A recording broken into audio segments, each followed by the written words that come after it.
ഇശാ നിസ്കാരം ഒരാൾക്ക് എന്ത് ചെയ്യാം, അത് വൈകിപ്പിക്കാവുന്നതാണ്, അല്ല അത് മുസ്തഹബാണ്. നബി സല്ലല്ലാഹു അലൈഹി വസല്ലമയുടെ ഹദീസുകളിൽ ഒരിക്കലും കാണാൻ സാധിക്കും നബി സല്ലല്ലാഹു അലൈഹി വസല്ലം കുറച്ച് വൈകിട്ട് ഇശാ നിസ്കരിക്കാൻ വരികയും പിന്നീട് സ്വഹാബികളോട് നിങ്ങൾക്ക് പ്രയാസമാകുമായിരുന്നില്ലെങ്കിൽ, ഉമ്മത്തിന് പ്രയാസമാകുമായിരുന്നില്ലെങ്കിൽ ഇശ ഈ സമയത്ത് നിസ്കരിക്കലാണ് അഫ്ളൽ എന്ന് അവിടെ നിന്ന് അറിയിക്കുകയും ചെയ്തിട്ടുണ്ട്. പക്ഷെ അവിടെ പ്രത്യേകം ശ്രദ്ധിക്കേണ്ട ഒരു കാര്യമുണ്ട്. നമുക്ക് മസ്ജിദിൽ ജമാഅത്ത് നടക്കുന്ന സമയത്ത്, ജമാഅത്ത് നേരത്തെ സമയത്താണ്, ബാങ്ക് കൊടുത്ത് 15-20 മിനിറ്റ് മുമ്പ് നടക്കുകയാണെങ്കിൽ പുരുഷന്മാരെ സംബന്ധിച്ചിടത്തോളം ജമാഅത്തിൽ പങ്കെടുക്കാനാണ് ശ്രമിക്കേണ്ടത്.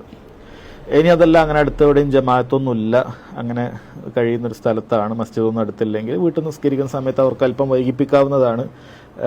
രാത്രിയുടെ 1/3 കഴിഞ്ഞതിന് ശേഷമൊക്കെ വൈകിപ്പിക്കാം. പക്ഷേ അർദ്ധരാത്രി പിന്നിട്ട് കണ്ടു നിസ്കരിക്കാൻ പാടില്ല. കാരണം പണ്ഡിതന്മാരിൽ വലിയൊരു വിഭാഗം അഭിപ്രായപ്പെട്ടത് അർദ്ധരാത്രി വരെയാണ് ഇശായുടെ സമയം എന്നാണ്. അതുകൊണ്ട് അതിന് മുമ്പേ തന്നെ നിസ്കരിച്ചു പോകണം. സ്ത്രീകൾക്കും അങ്ങനെ വൈകിപ്പിക്കാവുന്നതാണ്.